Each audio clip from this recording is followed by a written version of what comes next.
So LSU trending in the right direction. Time now for the weekly portion of the program where we have a very uncomfortable talk about another coach in the SEC.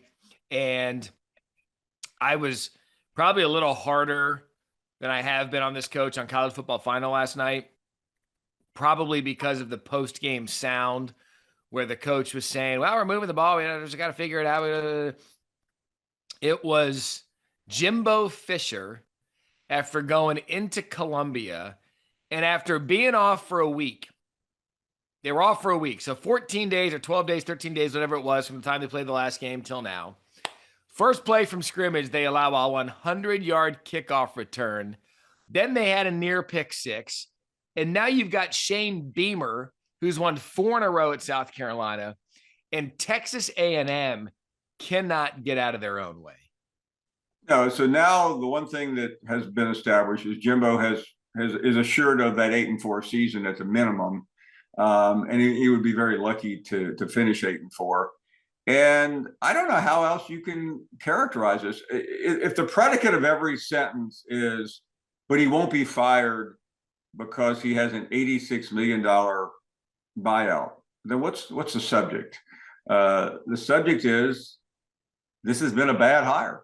And what's even worse than that, and we're talking about athletic director malpractice here.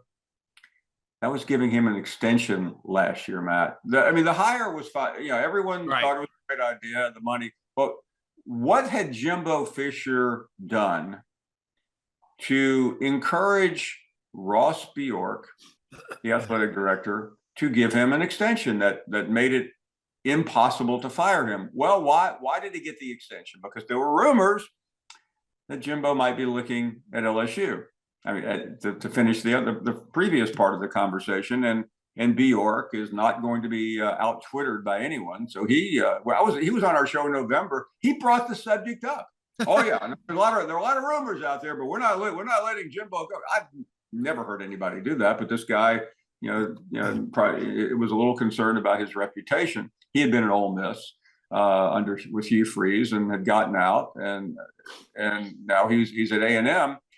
And you have to look, at least in the short term, as that being one of the worst decisions an athletic director has ever made, to lock this guy down. And he'd only had one season that was above water, and that was the COVID year when they had a 9-1 regular season record, and still lost to Alabama by 28 points. So I know it's a long preamble to where are we with Jimbo Fisher. I'm assuming that he'll be back next year, but Matt, regardless of how this season ends, and he still has Ole Miss, LSU, and I know I'm missing one, but I'll figure it out. And by the way, remember, they shouldn't have beaten Arkansas. Remember that game? Yep. So they gave that one back. He's either going to finish 8-4, 7-5, or 6-6.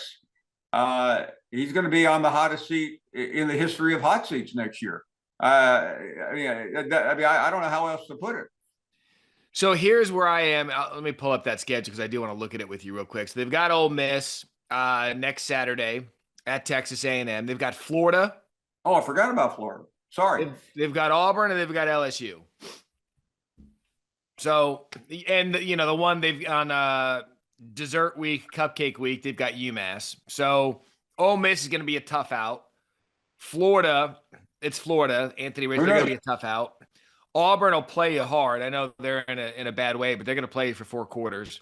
And then LSU, we know LSU. So, you're looking at that. They're going to get the win against UMass. So you're looking at 1, 2, 3, 4 of the last 5 games aren't just, hey, show up, we're going to win. They're going to have to play every single one of those until the very end.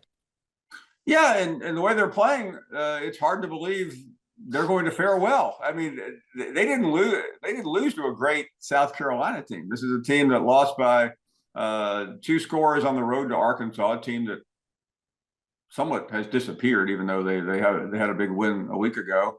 And obviously they got blown out by Georgia, which is not uncommon. So but they got beat by a rebuild. Shane Beamer is in his 2nd year. Jimbo Fisher is in his 5th year, and you can't lose sight of the 5th year. So there you go. And that's what I wanted to get to, because you've been on the podcast with me we used to do, and we've done enough media together where you know my stance on coaches. And I've always said this, I take a lot of heat for this. I think 5 years is the appropriate amount to weigh whether your hire has been the right hire and good enough for your program.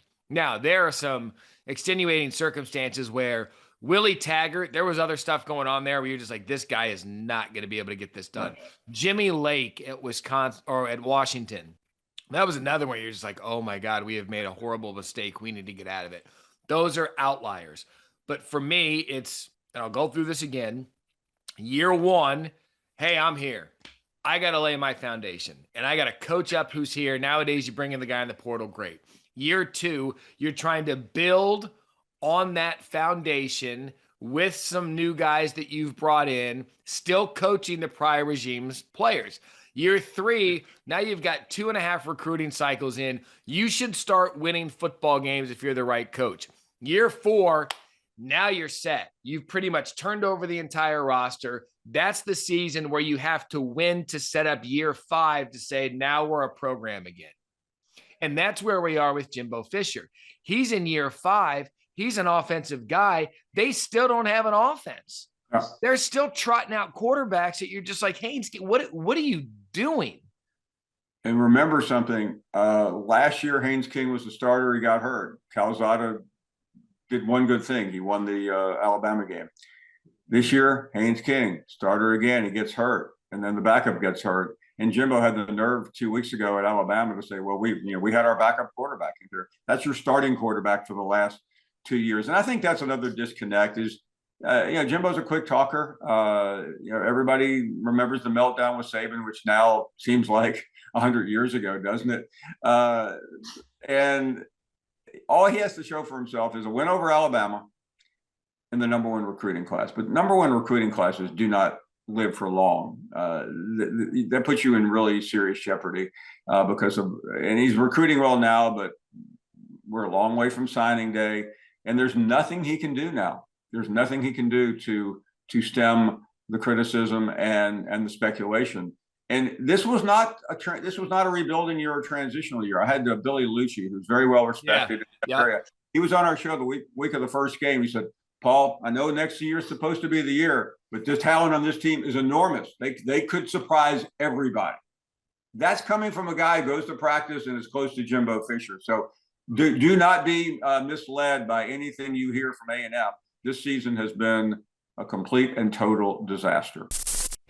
Thanks for watching ESPN on YouTube. For live streaming sports and premium content, subscribe to ESPN+.